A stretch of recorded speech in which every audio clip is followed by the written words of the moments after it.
Saludos a todos, bienvenidos al canal, gracias por estar aquí. Mi nombre es Cristian Jiménez y en esta ocasión quiero comentarles sobre un problema histórico que tiene Puerto Rico. O sea, un problema que forma incluso parte de la identidad puertorriqueña. Un problema, ¿y por qué es un problema? Porque Puerto Rico se ha visto inmerso eh, durante toda su historia en este meollo de la identidad y de la ontología, en este meollo de decidir quiénes somos en realidad los puertorriqueños. Y en pleno siglo XXI seguimos en esa discusión. O sea, nosotros, Puerto Rico, el único país de Latinoamérica que ha sufrido dos conquistas clásicas, entiéndase, en 1492, llegó en un imperio occidental cristiano y ahí pues empezó un genocidio total y brutal con nuestra población originaria que se llaman los taínos. En ese momento, lo dice Jim Casimir en La invención del Caribe, desde ese momento en adelante el Caribe se convirtió en una zona donde llegaban extranjeros, una zona de extranjeros, porque la población originaria quedó totalmente exterminada, contrario a lo que pasó en tierra firme, entiéndase en Latinoamérica. Así que ya de partida, antes de analizar el tema que les convoco hoy, que es que a los puertorriqueños nos están expulsando de nuestro país y junto con expulsarnos a nosotros, también está la misión intrínseca de expulsar y eliminar nuestra cultura, nuestra identidad nacional, todo lo que nos identifique, todo lo que nos haga sentir orgullosos. La pelea o la puertorriqueñidad, mejor dicho, durante toda la historia se ha visto inmersa en ese proceso. Yo preparé un pequeño y humilde bosquejo, porque esto no se lo va a decir nadie. Yo quisiera equivocarme, pero por eso es que hago este canal, porque estas cosas nadie las ventila por ahí. Quiero destacar, antes de que me envuelva hablando, los videos de Bianca Graulao. Yo lo voy a dejar en la descripción aquí. No sé si lo dije bien. Esta dama tiene un canal de YouTube, es periodista y hizo hace poco un video, estamos en enero del 2022, hizo hace poco un video sobre esta situación, ¿verdad? Sobre que los puertorriqueños nos están expulsando. Este video está muy interesante, es un caso específico, pero demuestra muchas de las cosas que yo voy a decir aquí hoy.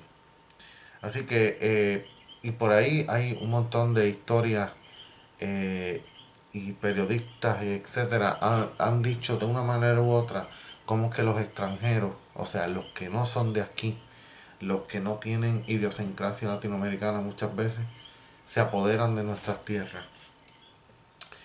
Eh, y esto obviamente es histórico, o sea, esto viene no de décadas, sino de centurias, o sea, de siglos. Primero, ya dije, esto lo he dicho en otro video también, ya dije que nuestra población originaria fue totalmente exterminada y de ahí para allá hay que plantear que el Caribe es una zona de exclusión de esa población originaria. ¿Verdad? Los taínos fueron extirpados totalmente, aunque sí tenemos herencia de ellos, tenemos en nuestra sangre, en nuestros genes, etcétera. Pero sí, ese modelo de vida desapareció para siempre. Así que partiendo de ahí, o sea, para analizar por qué a los puertorriqueños nos están expulsando toda la vida, hay que analizar que el puertorriqueño es un ser extranjero. O sea, no existe la sociedad taína originaria. Así que eso es un dato, ¿verdad? Esto es una situación que hay que analizarla bien para no cometer el error necesariamente de compararse con tierra firme. Entiéndase desde México hasta la Patagonia, porque no es el mismo contexto. Incluso Jim Casimir en la inversión del Caribe habla de que nosotros los caribeños, claro, le habla específicamente al Caribe africano, pero sí tiene mucha similitud con nosotros, obviamente, al afrocaribeño, pero que prácticamente todo el Caribe es un porcentaje enorme de afrocaribeños. Bien, Jim Casimir habla de que no somos ni siquiera occidentales, ¿verdad? Seríamos otra cosa. Pero bueno, vamos a dejar eso por ahí hasta otro momento. Así que vamos remontándonos. Aquí siguieron llegando extranjeros, ¿verdad? Y se iba renovando. Historiadores como Fernando Picó y otros han analizado esto en sus obras.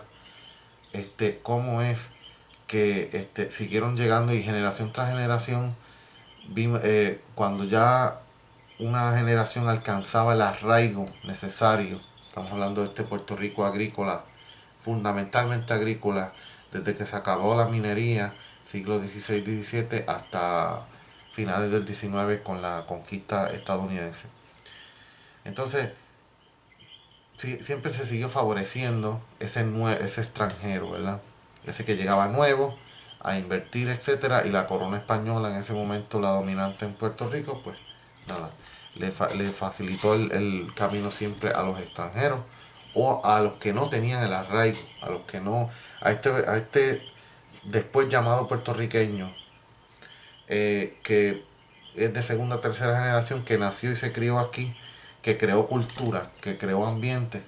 Ese puertorriqueño ya siempre, vamos a ver a través de la historia, la historiografía es elocuente al respecto si uno sabe buscar, porque este tema no se ha hablado mucho en la historiografía puertorriqueña, porque es más fácil, es más bonito y es más rentable hablar de Luis Muñoz Marín y de Albizu y de lo fantástico que es la nación puertorriqueña.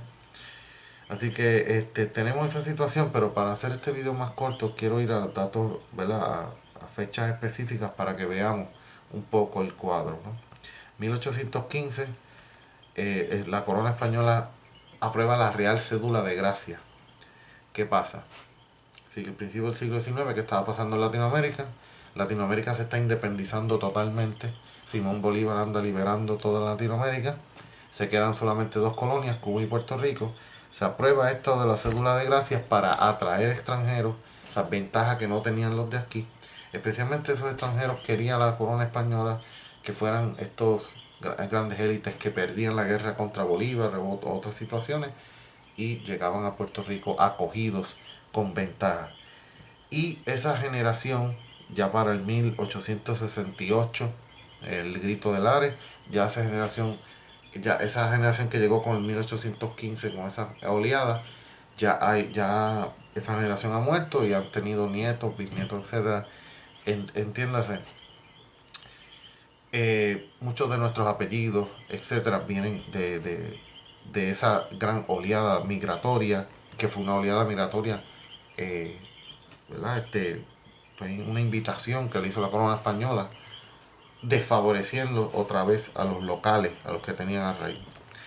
Luego tenemos un poco 1898, la invasión de Estados Unidos a Puerto Rico, la segunda conquista, ¿verdad? De un imperio anglosajón. 1898, en el Tratado de París, Estados Unidos lo dice bien claro que España cede a Puerto Rico. Entiéndase, es una propiedad. Tanto España como después Estados Unidos visualizaban a Puerto Rico como una propiedad. No concebían siquiera que aquí hubiera una identidad cultural, aunque para ese momento, en 1898, tenemos toda una élite literaria que es la que va a confirmar que nosotros sí pudimos crear identidad, a pesar de todo. Nada más por mencionarle a Alejandro Tapia, Manuel Sano Gandía, entre otros escritores que van a conformar, van a analizar estos temas a través de su obra. Así que esa palabra sede es la segunda bala que nos tiran a nosotros, ¿no? En 1900, Ley Fora, que es el récord congresional, confirma de que nosotros somos de, pero no parte de. Somos de Estados Unidos, somos una propiedad. Aquí el informe Carroll, que se hace en 1899, es un informe de propiedad, de inventario. Se visualizaba a Puerto Rico como una finca y ese inventario incluía a las personas. O sea, no nos concebían ni siquiera con gente como identidad. Claro, había mucho analfabetismo, mucha pobreza, muchas cosas, pero también había una élite. O sea, nosotros tuvimos en ese momento, 1898, un poco antes, un poco después, nada más y nada menos que Betance, Hostos, Valdoriotti. O sea, estamos hablando de grandes de élites intelectuales, no de cualquier cosa. Solo hay que mirar la relación que tuvo Betances con Luperón, ¿verdad? De Dominicana, cuando ellos fueron allá a París y a Europa, y cómo es que Luperón cuenta que Betances tenía una influencia enorme en los círculos intelectuales. Así que estamos hablando de que Puerto Rico eh, tuvo una élite intelectual bien importante y trascendental. Luego, años 20 30 llega Albizu y habla Albizu, yo creo que ha sido, ¿verdad? Es el principal luchador por la independencia de Puerto Rico en el siglo XX, o por lo menos la figura más dominante, más reconocida. Albizu hablaba del peligro que viene de los de afuera y los de adentro. Ya él estaba detectando que esta asimilación brutal venía.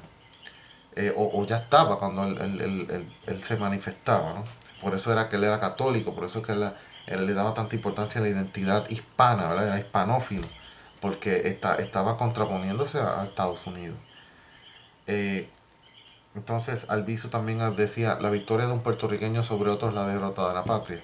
O sea, nos estamos matando mutuamente, una lucha fratricida. Sin embargo, el imperio sigue ganando terreno.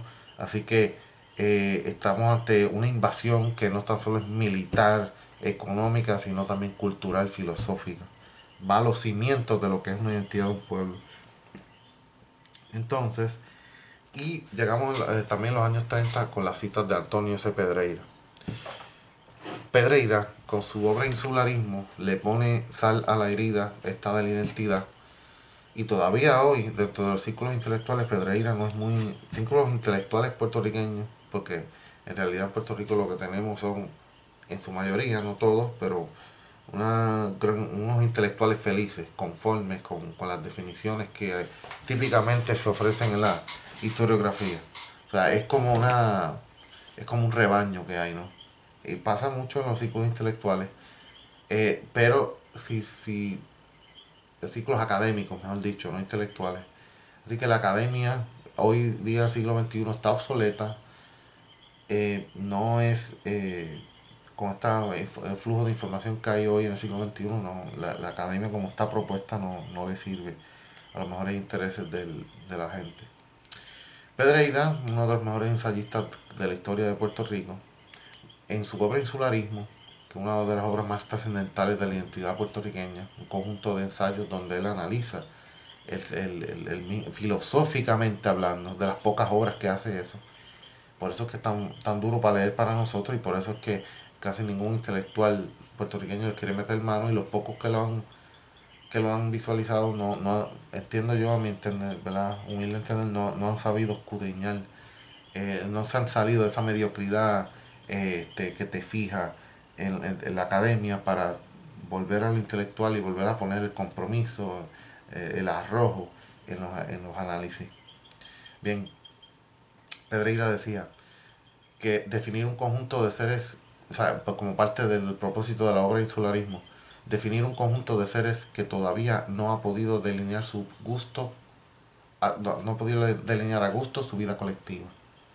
Eso es lo que él intenta. O sea, para el tiempo de Pedreira, años 30, ya, años 30 del siglo XX, ya él lo miraba así, o sea, pero ella decía, no, es que vida colectiva aquí en Puerto Rico, o sea, sentir colectivo, nacionalidad política, no cultural, ya es difícil. ¿Por qué? Porque hemos vivido atados a una interpretación optimista y estéril de la historia, lo que le pasa a la academia, lo que le pasa a muchos intelectuales, que se sienten bien con los análisis, se sienten bien derrotando a otro historiador que dice una cosa, no, yo digo otra, mi investigación es mejor que la tuya, y ahí se va, aquí todo, si ese es el proceso, todos pierden.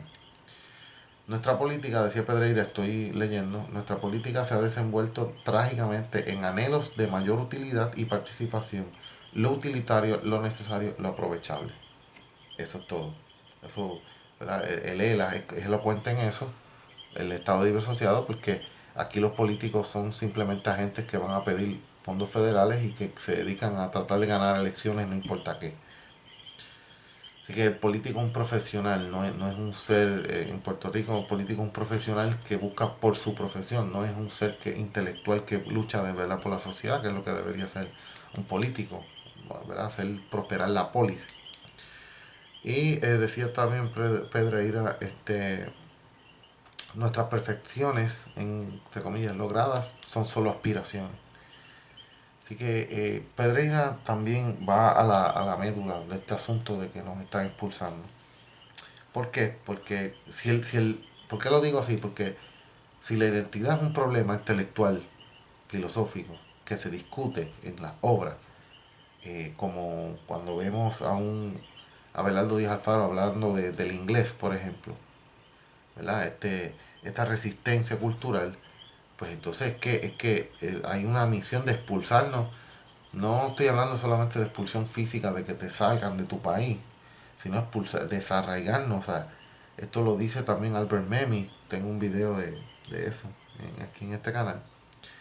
O sea, que te sacan de esa autonomía que tienes, que debes tener para poder vivir en la vida, esa autonomía cultural. En 1947 se aprueba, sueltan el viso, ¿verdad? Pero aprueban la ley de incentivos industriales. Todavía el ELA no existe, el ELA existe en el 52, pero la ley de incentivos industriales favorecía a los extranjeros, porque obviamente quien tenía el dinero para invertir, pues los extranjeros, no los puertorriqueños. Así que vamos viendo, ¿no? Vamos viendo que el mismo sistema condiciona eso. Luego tenemos la 936, que obviamente fue algo, ¿verdad? Acomodado a los tiempos de ese momento, ¿verdad? Aquellos momentos. La 936 también es una ley que favorece a los extranjeros. Bien, ¿cuál es la discusión hoy, siglo XXI, o sea, 2022? Que los puertorriqueños, muchos se están dando cuenta de que aquí las ventajas las tiene otro y no el de aquí. O sea, las grandes megatiendas no son de aquí, son obviamente de Estados Unidos, la mayoría, y de extranjeras.